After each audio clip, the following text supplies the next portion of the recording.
Assalamu alaikum wa rahmatullahi wa barakatuh. Bismillah walhamdulillah. Wassalatu wassalamu ala ashrafil makhlukin wa ala alihi wa sahbihi ajma'in amma ba'd. Beloved scholars, honorable personalities, and the galaxy of intellectual in front of me. First of all, I would like to thank Almighty Allah who has granted me such an opportunity to speak in front of you. In this mesmerizing event, I would like to express some few words on the selected topic, atheism and its relationship with Islamic ethics. May Allah grant it. Amin ya Rabbal Alamin. My dear friends, first of all, let us know that what is atheism. Atheism is simply the belief that there is no God or a divine power. The people who identify themselves as atheists often base their beliefs on science, world, and ethics. Has the peoples who are in the atheism, the Muslims are the peoples who find in motivation for Muslims, the ethical actions are directly tied to the belief in God and the afterlife. My dear friends, Almighty Allah subhanahu wa ta'ala says in Holy Quran, in chapter number 23, verse number 114, لَخَلْقُ السَّمَاوَاتِ وَالْأَرْضِ أَكْبَرَ مِنْ خَلْقِ النَّاسِ وَلَكِنَّ أَكْثَرَ النَّاسِ لَا يَعْلَمُونَ. The creation of heaven and earth is more greater than the creation of mankind, but most of the people do not know this. My dear friends, at the first glance, it might seem that atheism and Islamic ethics are worlds apart. However, if you look deeper, they have shared values that bridge both of these two. For instance, both atheism and Muslims may believe in treating others fairly and helping those who are in need and also respecting others' rights. In Islam, these actions are done to follow the God's will and the afterlife. Now, here is where the difference lies. In motivation for Muslims, these actions are done to follow the God's will. The ethical actions are directly tied to the belief in God and the afterlife. The Muslims believe that doing good deeds will bring them closer to Almighty Allah and they will be praised in the day of judgment. On the other hand, the atheist might do the good deeds only because it makes the world a better place for everyone. Now, let us talk about the Islamic ethics. The Islamic ethics came from the teachings of Quran and Hadith, the saying of Prophet Muhammad sallallahu alaihi wasallam. These ethics are based on the principles like honest, justice, compassion, and respect. In Islam, these ethics are the Muslims believe that doing good deeds will bring them closer to Almighty Allah. The Muslims believe that following these principles, they can lead their life in the pleas of Allah and it will be beneficial for the humanity. Regarding non-Muslims, Almighty Allah subhanahu wa ta'ala says in Holy Quran, in chapter number 23, verse number 117, وَمَنْ يَدْعُوا مَعَ اللَّهِ إِلَهًا آخَرَ لَا بُرْهَانَ لَهُ بِهِ فَإِنَّمَا حِسَابُهُ عِنْدَ رَبِّهِ إِنَّهُ لَا يُفْلِحُ الْكَافِرُونَ. And whoever invokes another God with the God for which he has no proof, his account is only with his Lord. The disbelievers will never succeed. My dear friends, Almighty Allah subhanahu wa ta'ala strictly warns that the non-Muslims, the disbelievers will never succeed. As atheist comes under the non-Muslim itself. At the end, I want to say that while Muslims and atheism approach morality in different ways, they can inspire people in leading the good deeds, but there is only one religion that is going to be succeed in the day of judgment. While seeing the atheism may approach morality in different ways, as the Islamic ethics are the main thing which the Islam teaches us to follow in our daily lives. While seeing the practices of atheism they don't believe in God. They only have their beliefs that they have followed the honesty and their compassions. But by saying this, I conclude my allocation. Wa akhiru da'wana anil hamdulillahi rabbil alamin. Assalamu alaikum wa rahmatullahi wa barakatuh. Assalamu alaikum wa rahmatullah. Bismillah walhamdulillah. Wassalatu wassalamu ala ashrafil makhluqin wa ala alihi wa sahbihi ajma'in amma ba'd. Esteemed colleagues, honorable dignitaries, and all my dear brothers gathered here. In this mesmerizing occasion of Fidaak 6.0, I'm very glad here to stand in front of you and speak a few words about my selected topic, the digital revolution in youth activism. Dear friends, we are living in a time where digital revolution is reshaping every aspect of our lives, from the way we communicate to how we express our thoughts and ideas. One of the most profound changes brought by this revolution is the way how young people engage in activism. Activism is not a new concept. For decades, young voices sparked revolution, challenged injustice, and demanded changes. But today, thanks to the digital world, the scale, speed, and impact of their efforts has grown exponentially. In the past, activism was often limited by physical presence or traditional media channels. The protests were organized in town squares and awarenesses were spread through broadcasts and newspapers.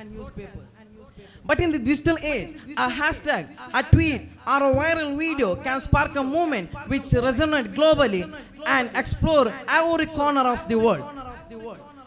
It amplifies the youth to advocate their voices in justice, equality, and morality. This is the power of digital connectivity, our ability to amplify voices and turn small action into a global phenomenon.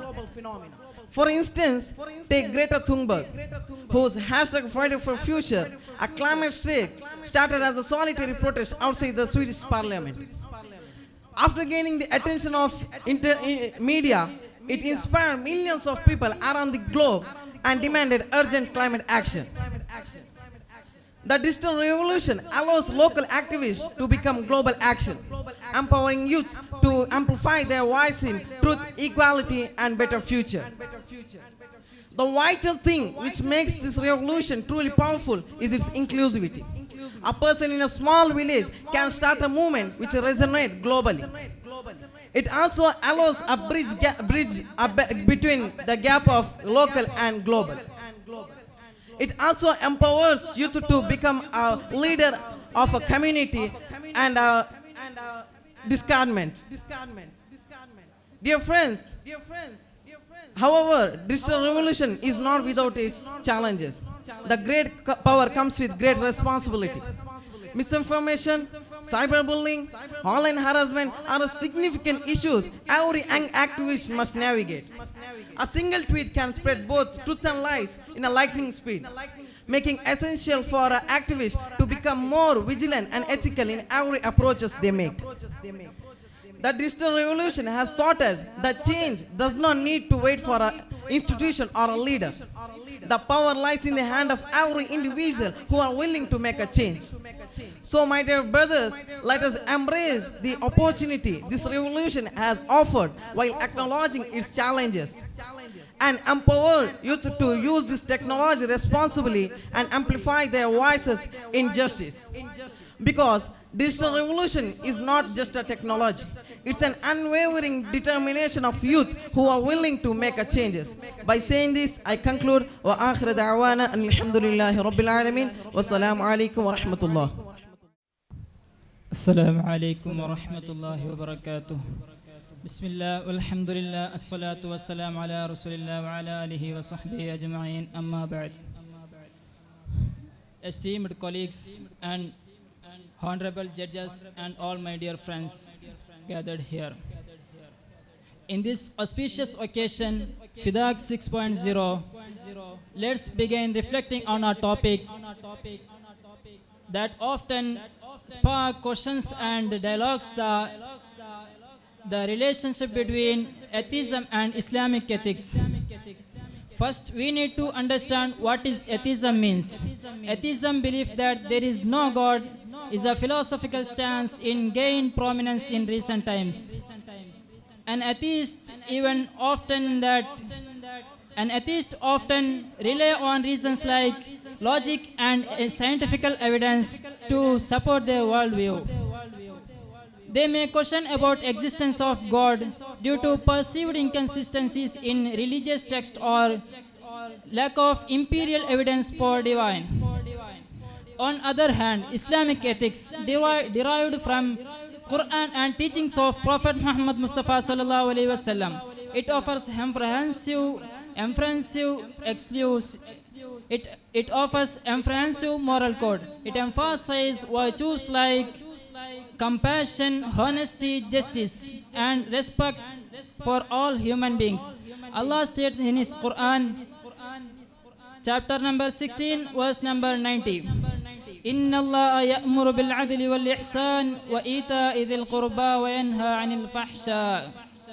Indeed, Allah commands to you uphold justice and to do good and to give to relatives. These ethical values are foundational and guidance to all Muslims in their daily lives. The Islamic ethics framework provides framework for living a meaningful and ethical life, and individuals guiding their interaction with others and relationship with the divine. Some might ask, can person without belief in God can embody these values? The answer lies in understanding as Islamic ethics and good characters are universal. The Prophet Muhammad Mustafa sallallahu alaihi wasallam said, the most beloved of people to Allah, those who are being most benefit to others. This teaches us that action of kindness and justice are appreciated regardless of person's belief. An atheist, even without belief in God, can embody values like compassion, honesty, justice. For example, they may strive to create a better life, better world by taking full responsibility of their action. So, the atheism and Islamic ethics are not mutually exclusive. The Islamic ethics and atheism are not mutually exclusive.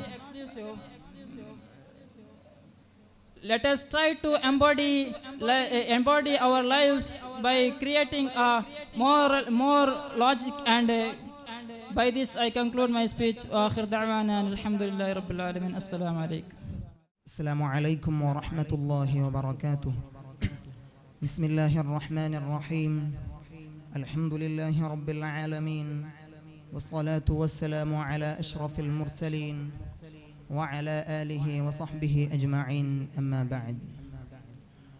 Respected Ustads, esteemed guests, and galaxy of intellectuals in front of me.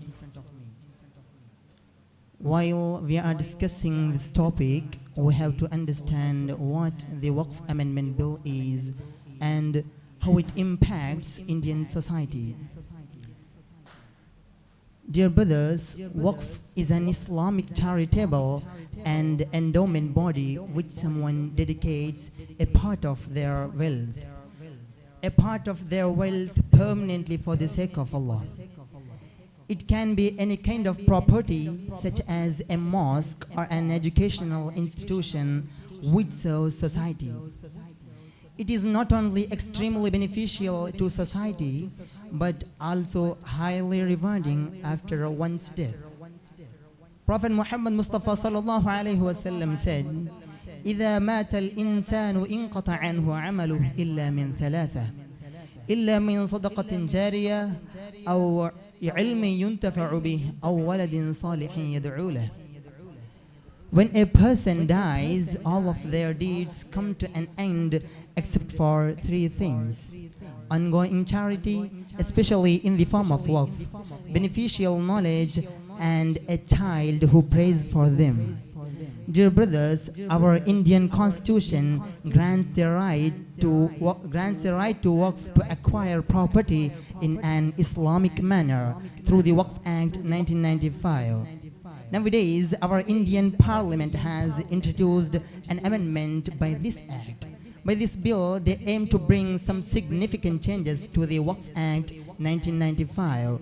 They claim that it will improve the transparency, accountability, and management of Waqf property in India. This amendment includes the transfer of authority for property registration to the district collector, restriction on recreation of Waqf property, government-owned land identified as Waqf property no longer being considered as Waqf, and other significant changes affects the religious beliefs of the Muslim community.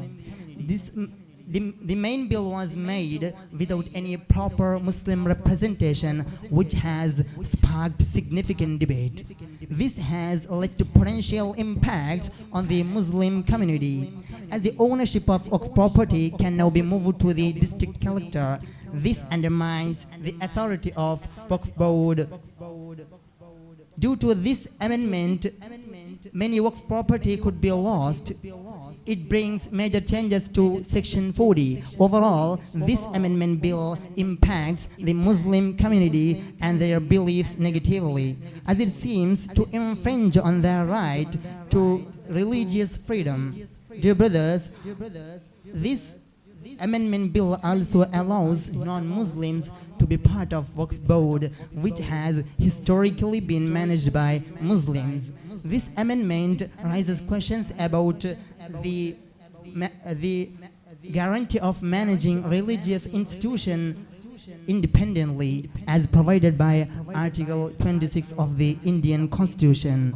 Guys, we have to raise our voice against the bill. By this, I conclude my words. وآخر دعوانا الحمد لله رب العالمين والسلام عليكم ورحمة الله وبركاته. السلام عليكم ورحمة الله تعالى وبركاته. بسم الله الرحمن الرحيم. The cherisher, nourisher and sustainer of the world, peace and salutation upon Messenger Muhammad Mustafa sallallahu alayhi wa sallam. I have immense pleasure and privilege to be in front of you in this hilarious and auspicious occasion of Fidaak within a topic of Waqf Bill Amendment who will be affected. While we are discussing about this topic, we have to know what the Waqf Amendment Bill is and how it impacts on Indian society. Dear brothers, as you know, Waqf is an Islamic charitable and endowment body in which someone dedicating the part of their wealth permanently for the sake of Allah. For instance, it can be any kind of property like a mosque, an educational institution, a hospital which serves the society. Once a property declared as a Waqf, it will become the property of Allah, then it is only used for the beneficial purpose. It is not only extremely beneficial for the society, also it is most rewardable for the person who made this charity after his death also. Prophet Muhammad Mustafa sallallahu alayhi wa sallam says that إِذَا مَاتَ الْإِنسَانُ انْقَطَعَ عَنْهُ عَمَلُهُ إِلَّا مِنْ ثَلَاثَةٍ إِلَّا مِنْ صَدَقَةِ الْجَارِعَةِ أَوْ عِلْمٍ يُنْتَفَعُ بِهِ أَوْ وَلَدٍ صَالِحٍ يَدْعُ لَهُ.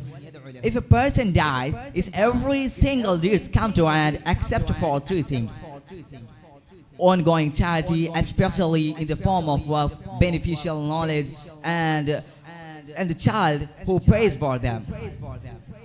Dear brothers, our Indian Constitution grants all the right to our Waqf board, Indian Waqf board, to acquire any kind of property in an Islamic manner through Waqf Board Act 1995. Nowadays, our Indian Parliament introduced an amendment upon it. By this, they are aiming to bring a significant changes to this act. They claim that it will improve the transparency, accountability, and management of Waqf property in India. It includes the changes like transferring the authority for property registration, restriction on creating Waqf property, and government-owned land which was identified as a Waqf property no longer to be considered as a Waqf property after this amendment. The main thing was they bought this bill without any proper Muslim representation, which was sparked a significant debate upon it. Totally, it laid a potential impact on Muslim community and their religious beliefs, such as if a ownership of Waqf property moved to district collector, which undermined the authority of Waqf board. Due to this act, many Waqf property could be lost, and it brings a major changes to the Section 40 of Indian Constitution. And one of the main changes was, by this amendment, it allows the non-Muslim to be a part of Waqf board, which has historically managed by a Muslim community. And by this amendment, it questions the right to manage a religious institution independently, as provided by Article number 26 of Indian Constitution. Totally, by this amendment, It seems like some political powers, they try to infringe the right to religious freedom from the Muslim community. Therefore, my dear brothers, we have to raise our voice against it through a constitutional manner. May Allah bless us. Amin ya Rabbal Alameen. By saying this, I wind up here. Wa akhir da'wana and alhamdulillahi Rabbil Alameen. Assalamu alaikum wa rahmatullahi ta'ala wa barakatuh. Assalamu alaikum wa rahmatullahi ta'ala wa barakatuh. Dear scholars, honorable dignitaries, and all my dear colleagues, it's an pleasurable and mesmerizing moment for me to accumulate few words regarding this specific topic. May Allah grant it. Dear scholars, Islam is different from all religions. It have engraves all religions in its beauty, excellency, and sweetness. Islam has preached thousands of years ago that in the scientific world, Islam is the effective solution for the complex problems that arise from time to time. The information and greetings regarding the marriage that Prophet ﷺ has given is remarkable. Prophet ﷺ says, "An-nikahu min sunnati, faman lam ya'mal falaysa minni." Nikah is my practice, and whoever does not perform it, he is not belongs to my follower. Prophet ﷺ has become such a prominent model for family life that Aisha Bibi radiyallahu anha shared a beautiful example of his love and care. She said that even when she was got menstruating, the Prophet ﷺ would drink from the same spot on a cup she used. And also Prophet ﷺ called her Aisha with joy and affection. This shows us how much he respected and loved her. Allah's Messenger sallallahu alaihi wasallam emphasized the more importance of family life, stating, "Khayrukum khayrukum li ahlihi wa ana khayrukum li ahli." The gentlest among you is the one who is well behaved with his family, and myself, I am good natured with my family. The greatest telker, K.S. Ramakrishna Rao, described in him as Muhammad is the perfect model for family life. Despite this, some people have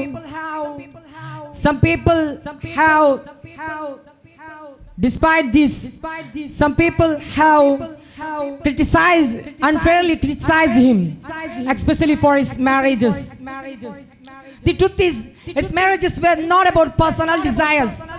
They were based on wisdom, kindness, and responsibility, mainly to help widows, create bonds between communities, and care for indeed. For example, his marriage to Aisha radiallahu anha at a young age allowed people to learn about a personal life and follow his teachings. Devan Chand Sharma in his book, The Prophet of the East, highlighted this beautifully. Whoever experienced the soul and the teachings of Prophet sallallahu alaihi wasallam will remember him for their entire life. The Prophet sallallahu alaihi wasallam's wives also spoke about his noble character. Once Prophet ﷺ asked them, "Would you prefer a life of comfort and luxury and a life of simplicity and hardship with me?" They replied, "A life of simplicity and hardship with you is more better than a life of comfort." Today many people do not value the importance of lawful and respectful relationship. Living together without marriage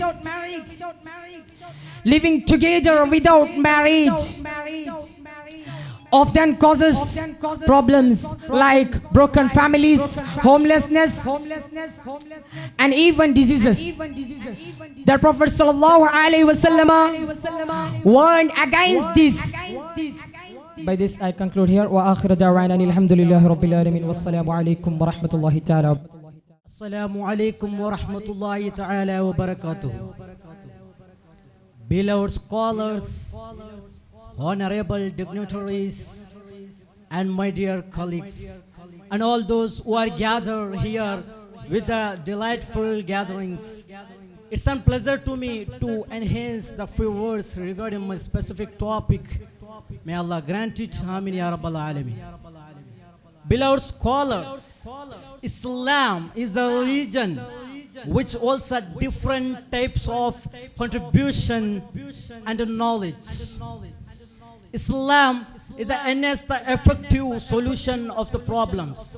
It engraves all religion in its sweetness and holiness. The Prophet ﷺ gave information that Prophet ﷺ as a model in our family life. When Prophet ﷺ says in family, "Khairukum khairukum li ahlihi wa ana khairukum li ahli." The gentlest among you is who well before with his family. The Prophet ﷺ says, "An-nikah min sunnati, faman lam ya'mal falaysa minni." Nikah is a precious act, and it's my practice. It does not performance. It is not my follower. Dear scholars, yes, Ramakrishna Rao described Muhammad is a perfect model of human race.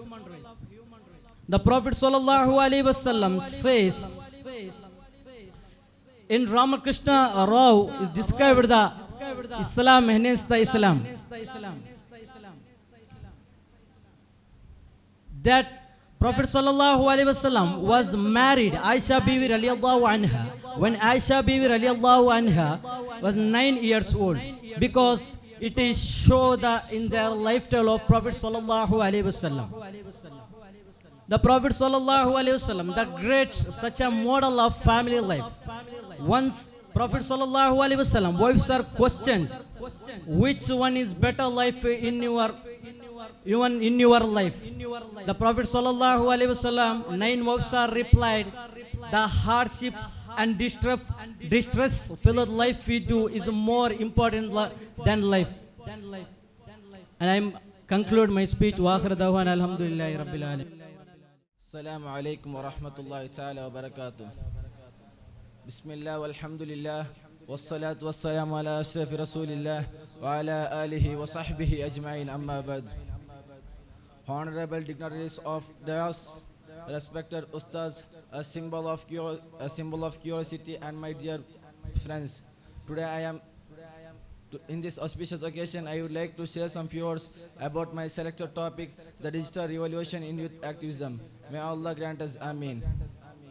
Dear scholars, as we all know, we are living in an era where technology is all around us. The digital world is where many of us spend a significant amount of time. But what if I told you the digital revolution is not just changing the world we communicate, but how we fight for our right, express our opinion, and bring about social change?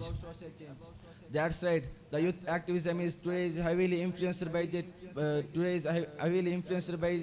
the social media. Just scholars in the past organizing protests or spreading awareness. Lot of about any issues required a lot of efforts, like papers.